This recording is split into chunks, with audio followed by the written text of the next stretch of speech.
Thanks for the nice introduction. I'm Xiaolei. Today I'm going to be presenting my third talk, and because my collaborators can't really make it, so I'm just presenting the work on their behalf. So this is a cardinal-aware federated learning in geographically distributed data centers. So it's more mainstream sustainability research. All right, so let me start. So it's about sustainable AI, sustainable federated learning. So since we've seen a lot of AI models like these large language models, we use it for automated customer support and content generation, data analysis, and educational assistance. So as we are building more and more capable models, and the model sizes are inherently getting larger and larger. So we've seen models with hundreds of billions of parameters, and the newer ones may even have trillions of parameters. So as the model size increases, of course, their energy consumption, their resource needs also increases. We need a lot of electricity, carbon emissions, and potentially a lot more water consumption as well. So just give you a quick snapshot of the resource usage by, in particular, this environmental impact of in terms of carbon by these large language models. So you can see training, this was a pretty outdated number in the AI field because it was more than 2 years old. So you can see training GPT-3 with the 175 billion parameters generates roughly 500 tons of carbons, and this is roughly equivalent to I think 100 persons human life cycle carbon, 100 people's 1 year carbon emission. So it's a huge amount, and this is only GPT-3. If you're talking about GPT-4 or the more recent larger language models, then this number will be exploding by several times. And also training these large language models or those foundation models is really difficult because they need a huge amount of data, and this data is many times they are just distributed in different locations.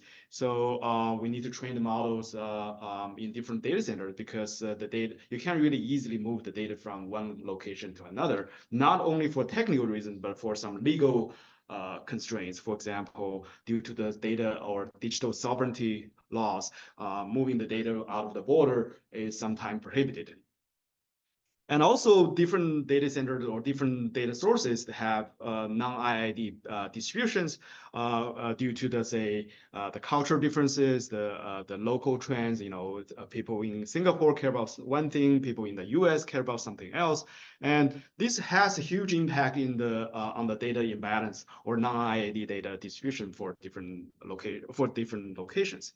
So how are we going to reconcile all these conflicts or potential tensions between the different data center locations? So one of the solutions is so-called federated learning. Although people are more familiar with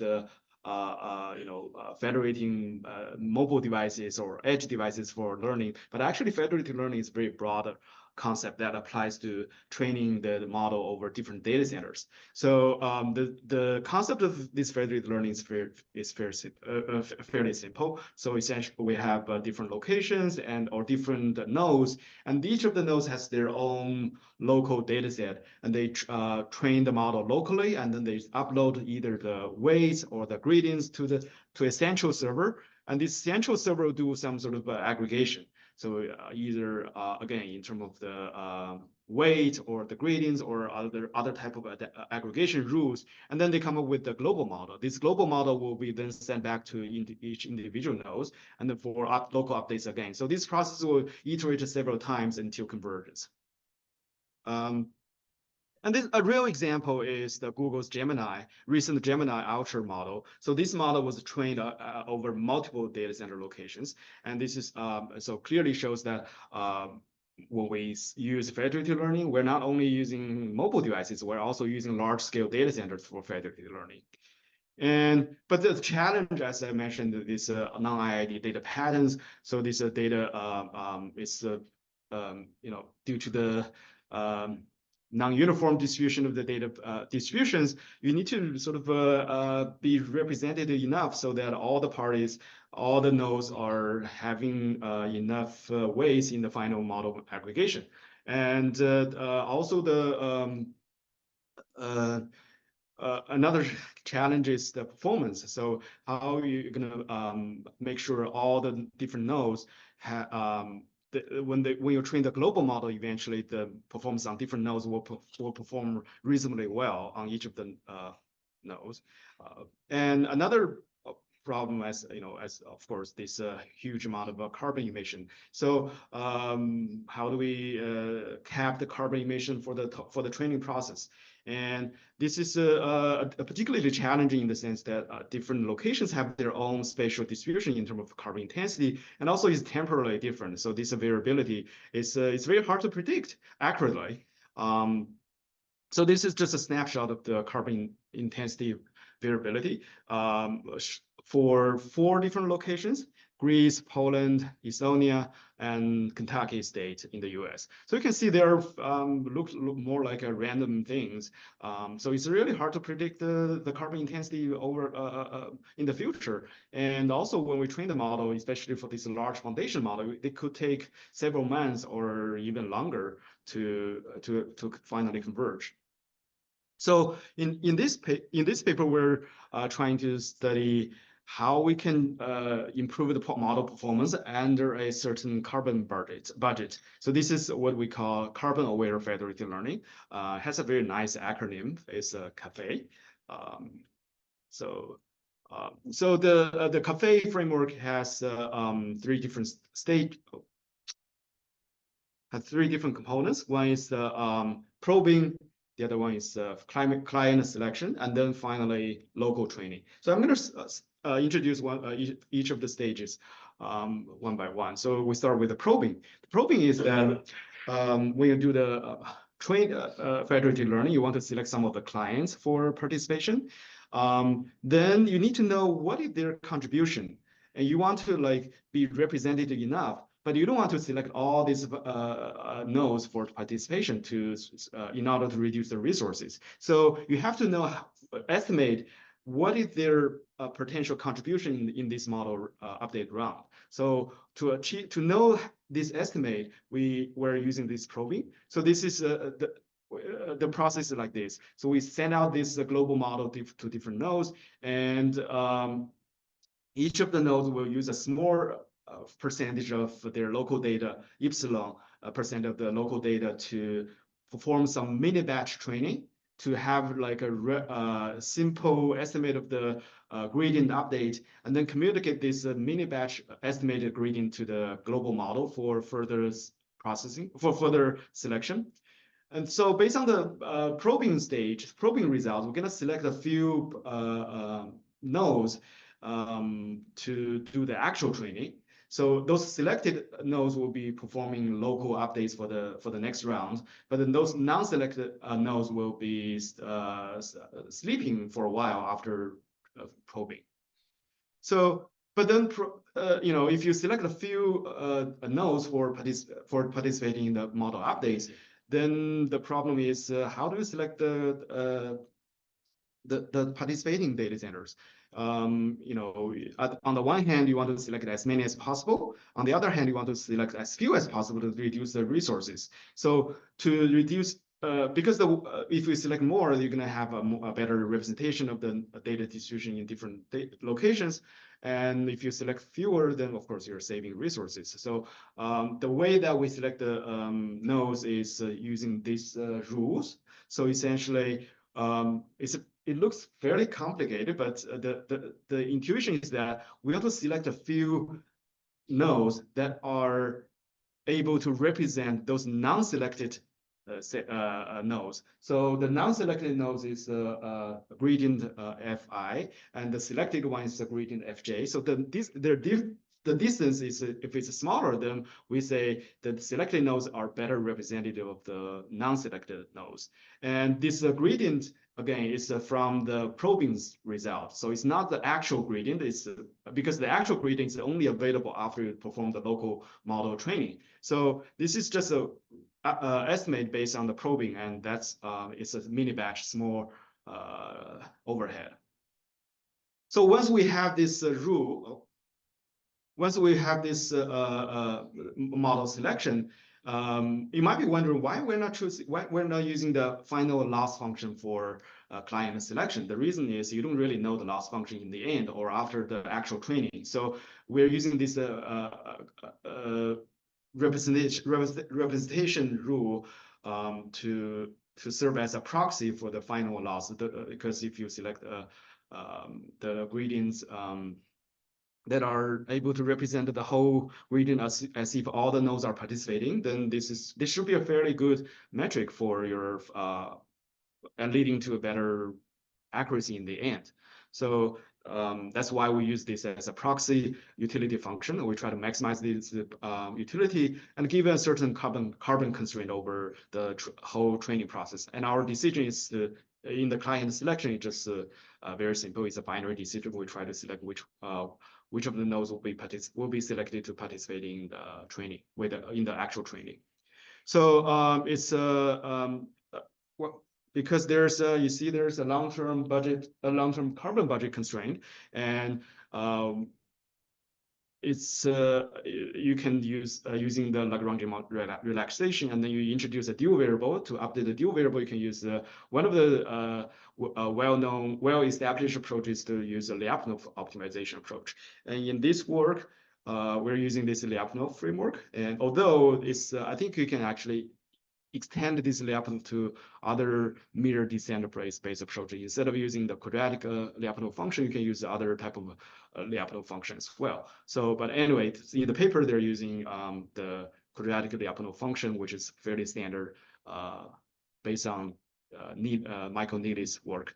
So this the general approach is fairly standard. So we collect the carbon intensity for the current time, and then we optimize the utility plus the weighted carbon intensity, and then the weight is basically your dual variable, and then you update your dual variable using the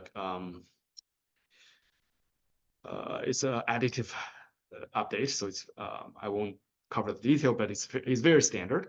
And then finally, you given this Lyapunov plus drift approach, you select your clients to maximize your modified utility. So once you select the actual clients for training, then finally the selected clients will be doing their model updates. So and then they will update their selected nodes will be transmitting their model weights to the central server for updating, and then for aggregation, and then in the next round we repeat the same process again. So this is an illustration of the whole process. So essentially, at time slot t, we have several stages. First stage is probing. So it's a very simple mini batch training to estimate the potential gradient of each node. And then we do the selection. And then after the selection, the selected nodes will be do the model training as usual. So this, using M epochs for training. And then we move on to the next stage. We do the probing, and then client selection, and then model training. So then we have some experimental results. So it's considering a set of geographically distributed data centers, and we use a carbon intensity data from electricity maps, and the hardware configuration is assuming each location has 2,000 NVIDIA A100 GPUs. So that we consider although we're using large language model as a motivation, but of course we can't really train large language models. So that's why we are using vision models for our testing. And the architecture is a ResNet, and then assuming we train the model over 10 days, and then some of the non-IID distribution is reflecting the locational features. So there are a few baseline solutions like static myopia approach, where you just fix your client selection rule, and then you also have adaptive approaches. So I will skip the details for these baselines. So I mean, the results are, of course, promising. If they're not promising, they won't be shown here. So we see that the CAFE framework is able to achieve a fairly good accuracy in the test accuracy. I mean, remember we're optimizing for a proxy utility, but this is here we're not showing the proxy utility because that doesn't really make sense. It's here is the actual testing accuracy. So which it shows the proxy utility is fairly well correlated with the final testing performance. And also on the right hand side we show the total carbon for different carbon versus accuracy for different algorithms. So you can see our CAFE is able to meet the target, which is the red dash line, in terms of the carbon, but we have the higher accuracy compared to other alternative baselines. And so I think you can notice the first few baseline solution, they are able to overshoot the carbon budget, but their accuracy is fairly low. So they're not really well utilizing the available carbon budget. And this is result on CFR 100 and basically the same thing. So I will skip the things. And here is a snapshot of the carbon-aware data center selection or node selection. So essentially the carbon awareness is trying to regulate your client selection based on the carbon intensity. And general insight is, of course, if one location has a higher carbon intensity, then it probably is going to be selected later during those lower carbon periods.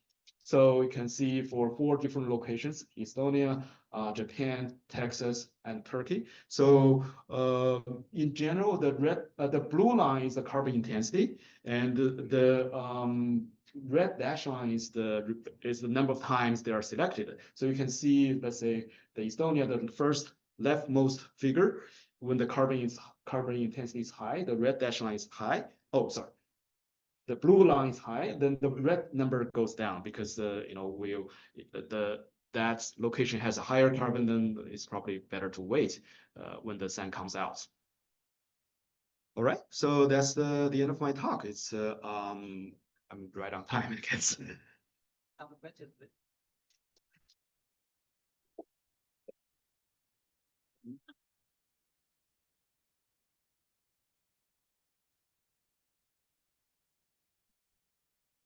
Well, thanks for your very nice presentation, Professor Lee. And I have 2 questions. The first question is about the guarantee you have obtained with the Lyapunov optimization framework. So as far as I know, the Lyapunov optimization can originally be applied in the infinite horizon problem, where you should make the t attempts to infinite, but your original problem setting considers a finite horizon budget.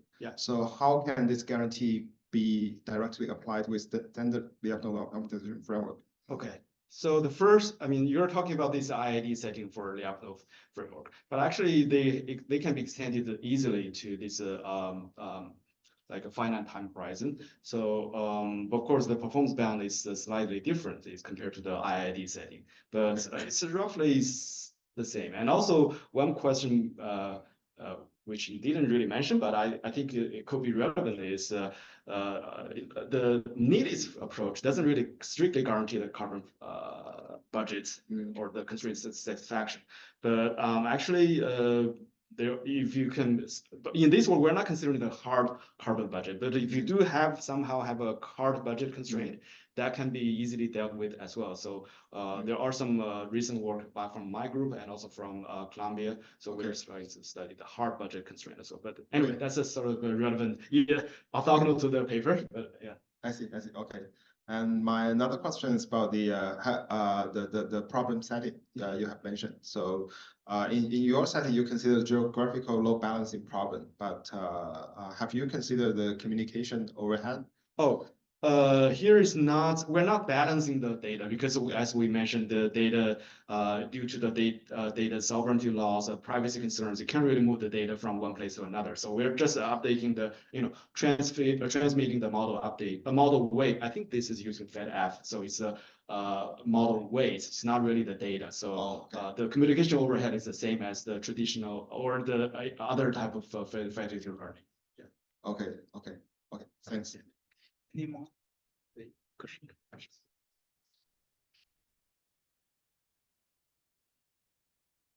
Thanks for the presentation. If I understand it correctly, you're assuming that the job completes in the time slot given to it. Yeah. So it could be the case that the data center it's allocated to is heavily loaded or lightly loaded, and so the job completes in less time or more time allocated to it, which means that if it's, let's say, taking less time, then it may have lower carbon intensity than you think. And if it takes longer, it can be higher carbon intensity. Yeah, that's a great question. So in reality, yes, we do have some uncertainties in terms of how long we're going to train the model. You know, especially for those larger models, you have some anticipation of how long you're going to be training that. Of course, that's not really accurate. So that's why the carbon budget is not like a strict budget. It's more like a guideline. You want to, sort of regularize your actions so that your carbon will be not deviating too much from your target. So yes, it's not really a hard deadline. But shouldn't you be measuring the actual duration of the task? When you allocated, let's say I get a data center, something number 2, and it ran only for 10 minutes, even though it is given 1 hour, then should only give 10 minutes of carbon to that. Oh, so basically like a partial selection. Yeah. Okay. No, here we're like either on or off. So right. not. I mean, partial. That could be a very interesting extension to this binary selection. Yeah. Thank you. Thanks. Last question, please. I'm actually a little bit curious about the premise that you could have a situation where you can't move the data like GDPR or something like that, but you can move the model weights. Because there's been a lot of demonstrations that people can extract original content, right, from the LLM models, right, after they've been trained. So I'm curious, I know it's a little bit orthogonal to the paper specifically, but I'm curious what you know about that. I think moving the model weights, at least per the law, is probably can still do that. But I mean, it's different from moving the data, of course. But moving the weights could potentially reveal some private data. If I can regenerate the source data, right? Yeah, Isn't it the same thing as just moving a resolution of the data. So anyway, not exactly the same, but so from the law perspective, and I think that the privacy could be whether this is allowed or not. That's I think at least Google is doing that. So it seems that we have some examples like this. okay, thank you. Yeah. But I don't really know how that will affect the feasibility of this approach. I think for this time, you can ask all the presentation. Right. Thank you. I should welcome the second paper.